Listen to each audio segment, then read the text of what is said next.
Hi, so this is our INST3313 Unit 3 during Spring 2020.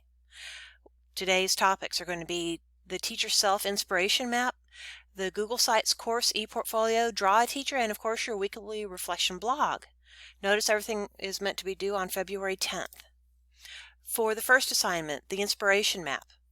It's to use concept mapping software to present a visual representation of yourself as a teacher. Please recognize that if you don't have the inspiration software available, you do not need to use the inspiration software. I have made available in our Unit 3 at the very top of our Unit 3 area a section where you can download a PowerPoint template or a Microsoft Word template, whichever one is more comfortable for you. Or if you have the inspiration software, you can use that inspiration software.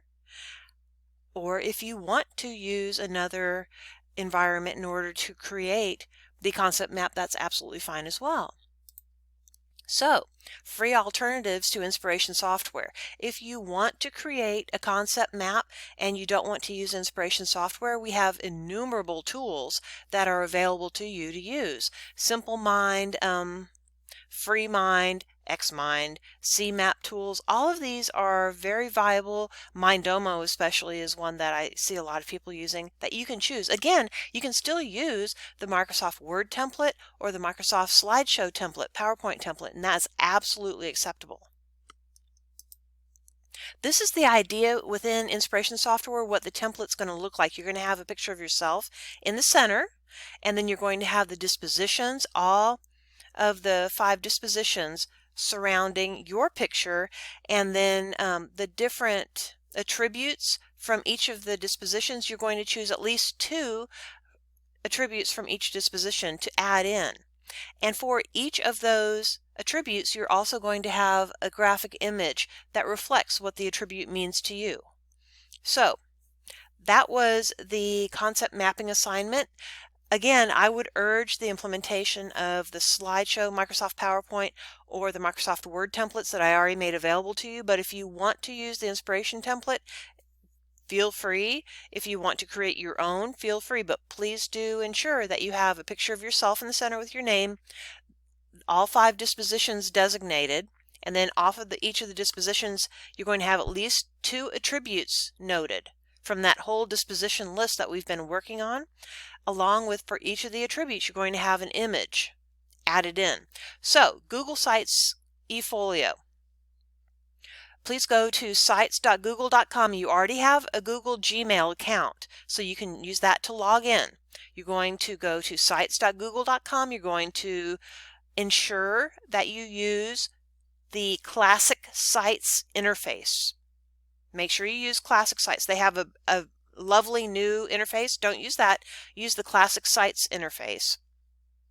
You're going to select a template to use under that area. Click on that and then browse the gallery for more button. So you're going into sites.google.com. You're going to choose the Classic Sites. If you notice the graphic at the very lower right hand side of the screen, I have used a yellow circle to highlight Classic Sites. Once you click on Classic Sites, you will find selected template to use. Once you're there, click the text, browse the gallery for more. Then type in 3313 in the search window and click on search. Then you will find the template. You will choose UHCL 3313 ePortfolio. Just click on that and select. You are going to enter a name for your site designated as last name, first initial, 3313 portfolio. If for some reason that doesn't work for you as you go through the process, just change it around a little bit and come up with a new name for yourself. Once you have typed in your name, complete the I'm not a robot section where you're either just clicking on the I'm not a robot or you're having to click on certain boxes in a window, and then click Create. As you're doing this, make sure that you copy your web address because you will need to have that web address in order to submit. And it's going to start out with the https:// sites.google.com/site/ and then the name that you've designated with a slash at the very end. That's just an example of what I'm showing on the slideshow. Once you've set up your new website, your new Google website, you're going to establish your INST3313 course portfolio. You're going to revise the INST3313 ePortfolio template that you have just made your own. You're going to update the template heading with your first and last names where it says Google Sites File .02 or 02. You're going to change the name at the very top. The introduction page, the first page, you're going to add in a brief 3 to 5 sentence introduction. You're going to insert the resize photo, the one that we took, the headshot, the one that you created in a prior assignment. You're going to integrate that into your home page. Your photo story will be integrated into the Google Sites, and over on the left-hand side, you're going to have this navigation area in the ePortfolio, and you're going to find Photo Story, and you're going to integrate your photo story into that area. Again, the online collage page, the social justice, find online collage and or social justice in the navigation area of your new portfolio and make your social justice collage available in that space, that assignment. And then you are going to submit your Google Sites web address, the URL that I urged you to copy that started out with googlesites.com/site/ and then the name that you named it yourself. You're going to submit that whole URL, that whole website address through our assignment submission area. Now, another assignment that we have in Unit 3 is Draw a Teacher. For this assignment, you're going to use digital drawing tools to represent a visual representation of yourself as a teacher. What does your classroom look like? Are you elementary, middle school, secondary? Does it even matter what it looks like? You're designing your own classroom. And this is a wish. If you could do anything in the world, integrate sofas, bean bags, rugs, what would this classroom look like?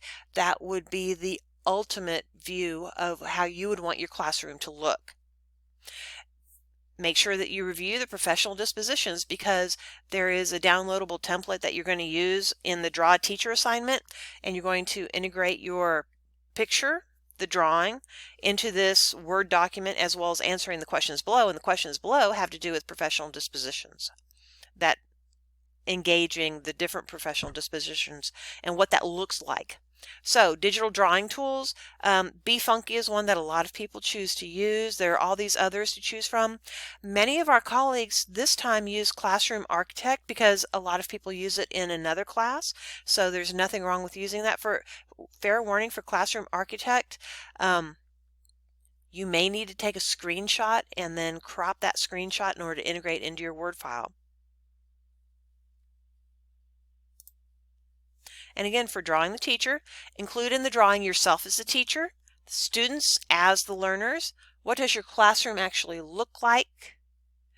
And save your final image to your desktop or directly into the Word file in case you're taking a screenshot. And please save your file, if you're saving it to the desktop, as a JPEG, JPG, or JPEG, a GIF, a GIF, or a PNG file. These are all graphic files that you can integrate into different web pages. And then insert the graphic into the Draw a Teacher document, the Microsoft Word template that I urge you to download from the Draw a Teacher assignment. And then complete the Draw a Teacher template questions. There are 3 to 5 complete sentences for each of the questions or prompts that you have at the very bottom of the page. And then for the assignment submission, take the Draw a Teacher document, make sure you have the graphic at the very top, and then you're answering the 3 questions below with 3 to 5 sentences, complete sentences each, and submit that through our Draw a Teacher assignment in Unit 3. For the weekly reflection blog, the reflection prompt for this week, for this unit, is if you could add a component to your course portfolio that would give people a better way to assess your potential, what would that section be and what would you put into it and why? So again, to create a blog entry, click the weekly reflection blog, the heading, and this will link you to the blog. Click on Create Blog Entry.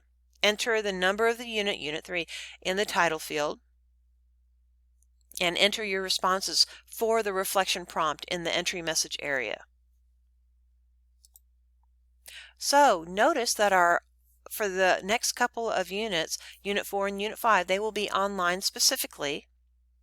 And our next face-to-face meeting will occur with Unit 6, which will be on Tuesday, February 25th, 2020 at 8:30 in the morning in our regular room over in the Arbor building. Thank you.